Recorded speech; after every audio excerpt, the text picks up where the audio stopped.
just sucked it up before things got that bad, if that even makes any sense whatsoever.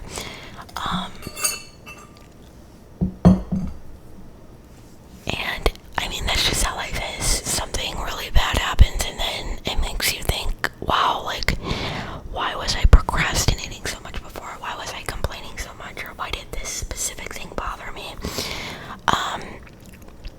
Well, there's just been a lot going on. A lot of things that, were quite honestly incredibly traumatizing. And I just want to clarify, I don't use the word traumatized or trauma or anything like that lightly. Like, it takes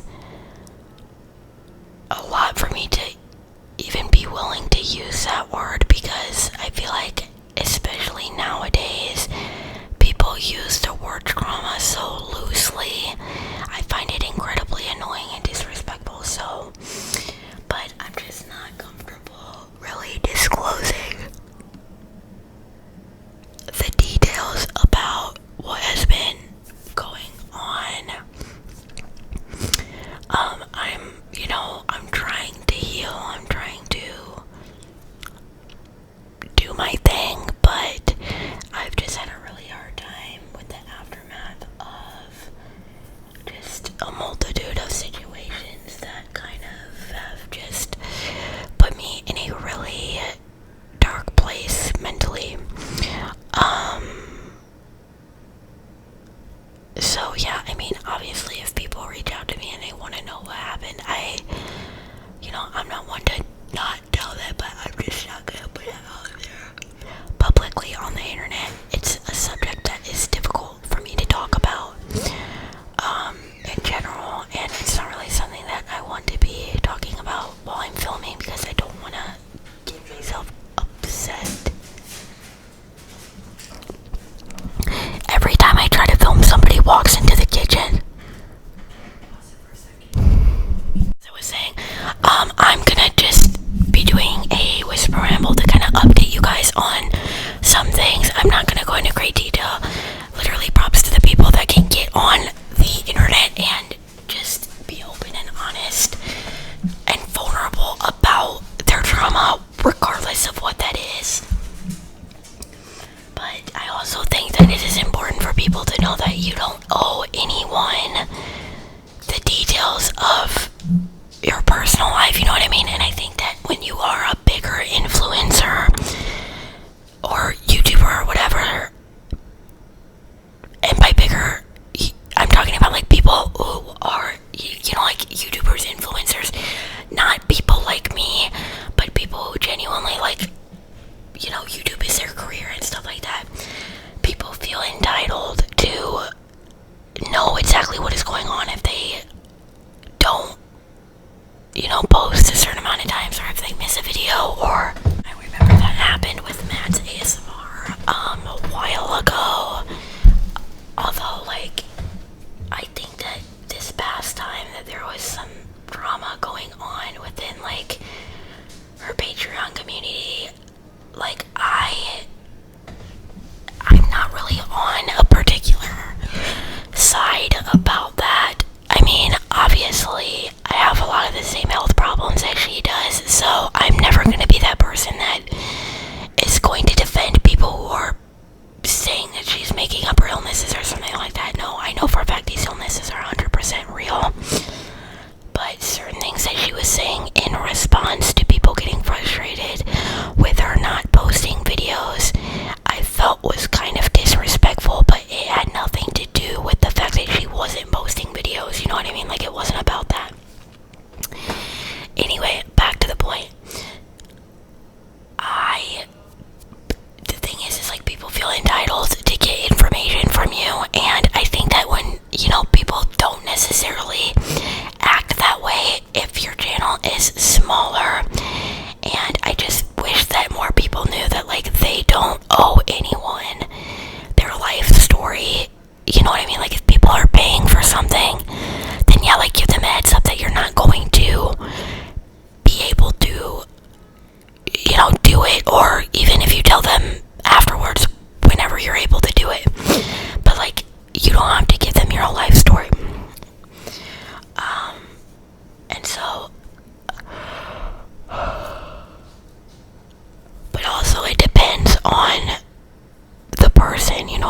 like, there's people who just feel entitled to information in general.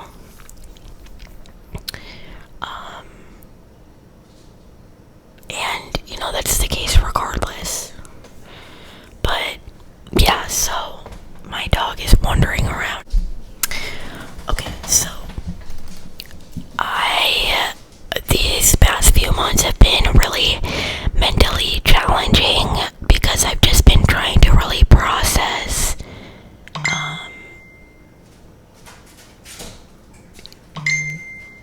you know, what went on at the beginning of June. That was when everything kind of, well, not kind of, but that was when everything imploded. That was when everything went to shit. And there was some other things that happened. Anyway, it's just, it's been a rough couple of months, and there's just been so many different changes. I don't feel like I'm the same person I was before all of this happened, and a lot of things happened, you know, kind of around the same time, and,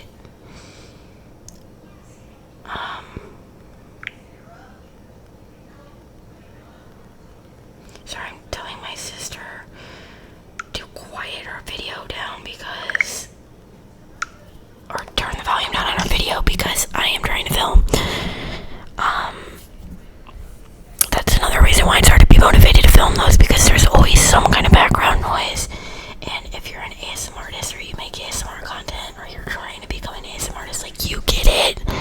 It's really difficult to find quiet. But I especially have so much empathy for the people who live in apartments, because they literally there is never a time where they are not going to have random noises. And, like, obviously that's the case with everybody, but apartments are different because literally your neighbors, everything, you're gonna hear it, you know. Like, I don't have to worry about hearing everything my neighbors are doing because I'm in a house. So, as far as everything that goes on in the house, though, that I do, because these walls are extremely thin. Okay, so update. So, a couple months ago, something really dramatic happened, and then more dramatic things just continued happening, all while I wasn't even processing the first thing that happened.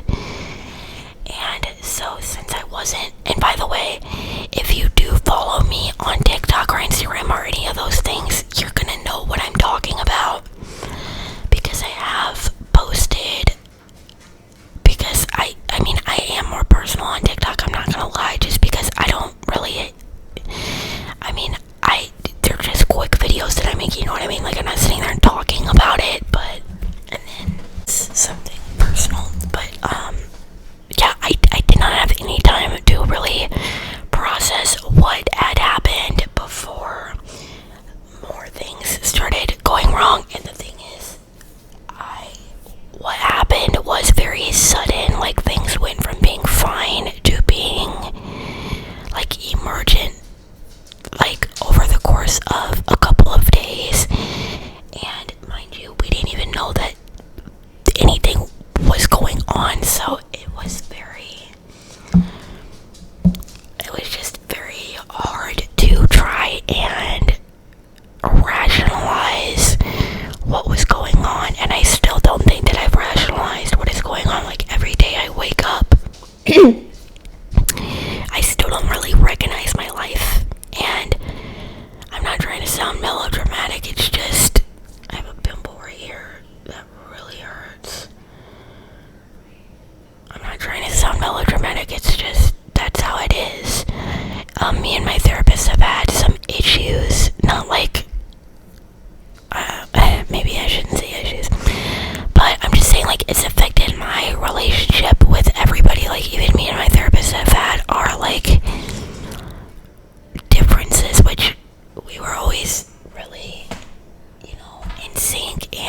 them.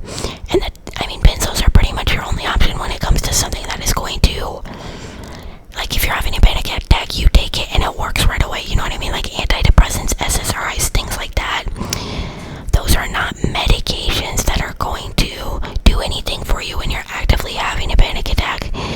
SSRIs and antidepressants, all of that, those are medications that are designed to decrease your level of anxiety or depression over time by increasing the serotonin levels within your brain. And when you have trauma-induced anxiety, depression, whatever it is, an SSRI does nothing for that. Like, for instance, I'm on Zoloft because I have OCD. And ever since this happened, it does nothing. Like, I'm just so stressed out for a different reason now. Everything's so different. Like, those medications that used to help and make a significant difference for me, they don't do anything anymore.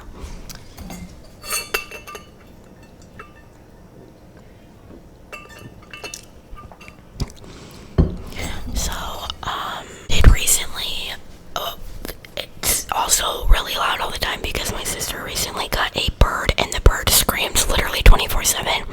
Her name's Roxy. She's a conure. I don't remember what kind of conure she is, but she is really pretty. She's like a sunset color. But she is loud. My grandparents moved back in with us, which has been, I'm just happy that they're back. If y'all didn't know, I grew up living with my grandparents and my mom and my sister, obviously.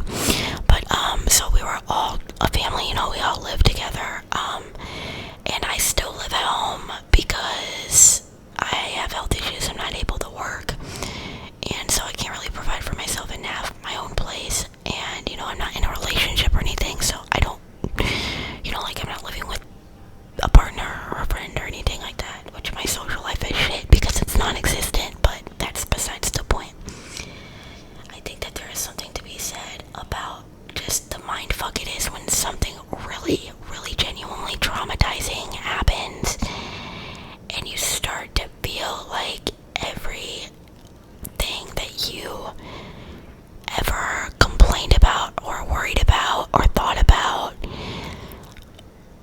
was like just so trivial and small. It's like it shifts your perspective in a way that is so harmful as a human being because you start to blame yourself for everything. For me personally, at least, I think that realizing that you are kind of picking your life apart, you know what I mean? Like, that can be healthy, but when it's related to grief and when it's related to stress and all that, and you're doing it in a self-blaming, self-shaming kind of way, I don't think that is healthy. And we're so quick to call everything healthy emotions, healthy reactions, and it's like, it's really not. If something is causing you that much distress, it's not healthy. It's not. And if your therapist is going to tell you it is, find a different therapist because that's seriously not okay. What else? Something positive though, I did go to a Hailey and I concert recently. I've never been to a concert before. Up until that point, that was my first concert. I went to see her on the 2nd of September, so I'm filming this on the 5th, so I went on Saturday.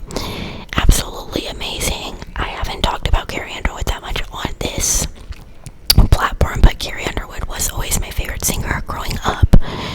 I watched her on American Idol. Like, I was singing Jesus Take the Wheel at like literally 3 years old. I've literally grown up with her music my entire life. I know most of her songs. I don't know some of the newer ones, but I know most of her songs. My favorite album of hers is Carnival Ride. Carnival Ride is arguably like my favorite album of all time. It has a special place in my heart because that was my very first CD that I ever got, and my grandparents got it for me for my birthday when I was like 6, I think. So, in this venue that she was at, she had only been to 2 other times, and this was her first time back in 9.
or disagree with these.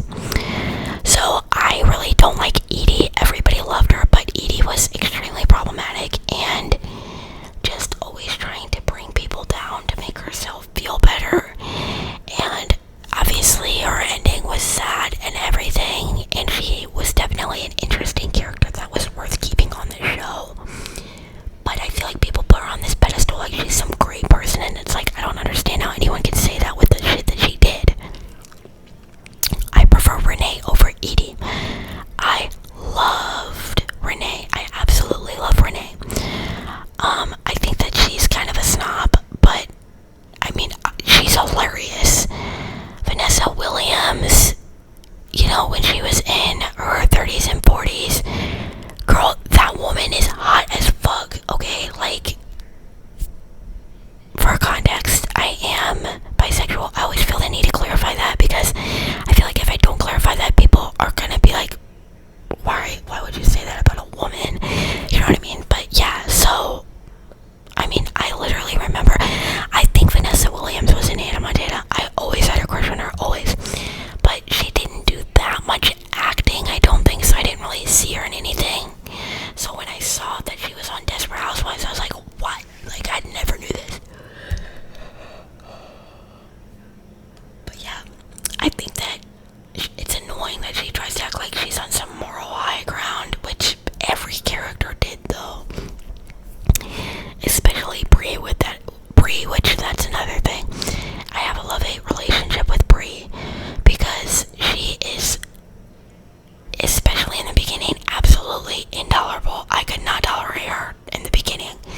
Like, she was like a 1950s housewife that, you know, extremely homophobic, always had a smile on her face, was never honest with anybody about how she was feeling, just very like prim and proper and snobby, and like, I can't with those kind of people. Getting into the end of this series, they actually showed a clip though of when she was a kid and how her mom actually taught her how to, what she called, mask. You know, when she would get upset, she taught her to mask, to just cover up the way she was feeling to please her husband. So she was raised to be that way, but still, like, the way that she treated her son when he came out as gay was not okay. I just hated her attitude, and she definitely had character development. But it's just, she was that character that always acted like she was on the moral high ground, and that drove me insane. And she was just really creepy in the beginning, because she had no emotions. Like, it creeped me out. Sorry, I should get something real quick.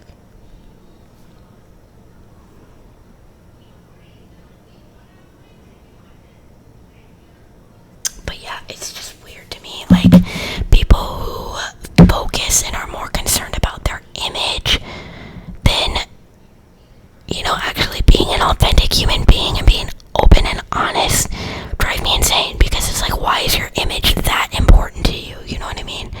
Like, why is it that important to you that you are willing to sabotage your own relationships and cause issues within your own relationships just so that it doesn't seem like there's a problem? Like, why aren't you focused on working on the actual problem, fixing the problem, versus covering it up? You know, like sweeping things under the rug, it doesn't fix anything.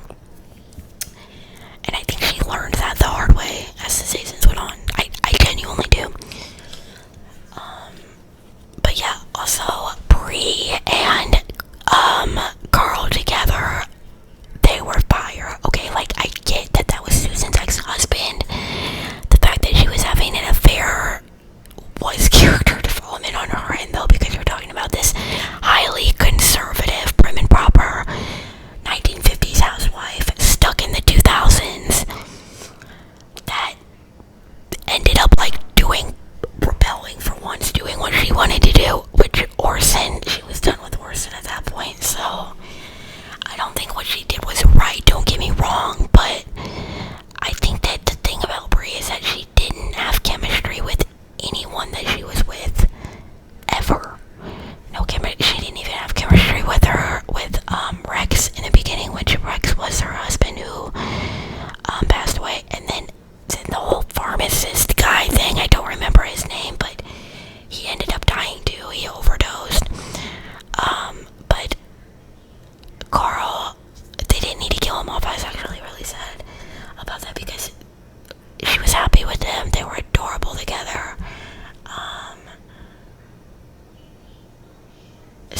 I mean, yeah, and it's a TV show, you know. I would never support a friend getting with a friend's ex in real time, like, ever, regardless of the circumstances.